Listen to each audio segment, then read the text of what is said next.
ഈ കാണുന്ന ഫുൾ ഏരിയയിൽ മധുരക്കിഴങ്ങാണ് കൃഷി ചെയ്യാൻ പോകുന്നത് കേട്ടോ. ഇതാണ് ഈ ലെങ്തിലാണ് എടുത്ത് നടുന്നത്. ഇവിടെ ഫുള്ള് നട്ടു തുടങ്ങി.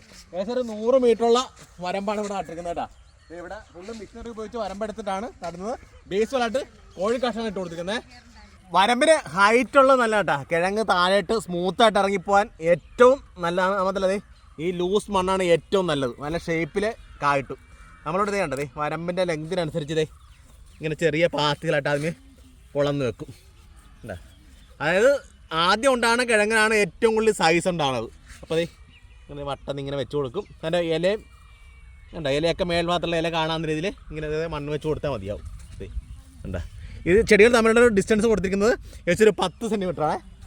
കിഴങ്ങ് വർഗ്ഗങ്ങളൊക്കെ ഈസി ആയിട്ട് ചെയ്യാൻ പറ്റും. ചൊരുമണലാണ്. മഴക്കാലത്തും വേനൽക്കാലത്തും ഒരേപോലെ കൃഷി ചെയ്യാം. മഴക്കാലത്താണെങ്കിൽ നനക്കേ വേണ്ട, വേനൽക്കാലത്താണെങ്കിൽ ഒന്ന് പിടിച്ചു വരുന്ന സ്റ്റാർട്ടിങ് സമയത്തൊക്കെ ഒന്ന് നന കൊടുക്കണം. അതിന് വേണ്ട ഇവിടെ പരമ്പരയായി തന്നെ ഉള്ള നനയാണ് ഇവിടെ ചെയ്യുന്നുണ്ടോ. ഓസ് ഫുള്ള് പാത്തിക്കൂടെ ഇട്ടുകൊണ്ട് നനച്ചും കൊടുക്കും. അപ്പോൾ ആ രീതിക്കാണെങ്കിൽ കപ്പക്കിഴങ്ങ് നമുക്ക് ഈസി ആയിട്ട് വിളവെടുക്കാവുന്ന ഒരു ലാഭകരമായിട്ട് ചെയ്യാവുന്ന ഒരു വിളയാണ്. വ്യത്യസ്തമായ കപ്പക്കിഴങ്ങിൻ്റെ തല ശേഖരിച്ചത് തിരുവനന്തപുരം കിഴങ്ങ് ഗവേഷണ കേന്ദ്രത്തിൽ നിന്നാണ്. അപ്പോൾ അവിടെ പോയി കാര്യങ്ങൾ കൂടുതൽ പഠിച്ചതിന് ശേഷമാണ് ഇവിടെ കപ്പക്കിഴങ്ങ് കൃഷി ഇവിടെ നടപ്പാക്കിയിട്ടുള്ളത്. കപ്പക്കിഴങ്ങിൻ്റെ പ്രത്യേകത 70-80 ദിവസം കൊണ്ട് തന്നെ വിളവെടുക്കാവുന്ന ക്യാരറ്റ് മോഡൽ കളറുള്ള കപ്പക്കിഴങ്ങ് ഇവിടെ കൃഷി ചെയ്തിട്ടുണ്ട്. അതിനൊക്കെ വലിയ ഡിമാൻഡാണ് വരാൻ പോകുന്നത്. കളകളൊക്കെ പറിച്ച് നീക്കി പാത്തിയിലിട്ടിരിക്കുകയാണ്. അപ്പോൾ നല്ല രീതിയിലൊരു വിളവെടുപ്പാണ് നമ്മൾ പ്രതീക്ഷിക്കുന്നത്. 1 മാസം കഴിഞ്ഞാൽ കപ്പക്കിഴങ്ങിൻ്റെ അവസ്ഥ കേട്ടാ നല്ല കളർഫുള്ളിലേക്ക് വന്ന് അതിലൊരു ഇടമഴയും കിട്ടി.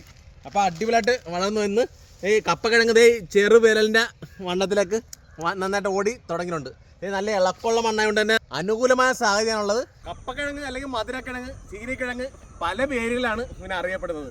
നമ്മളിവിടെ ചേർത്തല ഭാഗത്ത് കപ്പക്കിഴങ്ങെന്നാണ് പ്രധാനമായിട്ടും അറിയപ്പെടുന്നത്.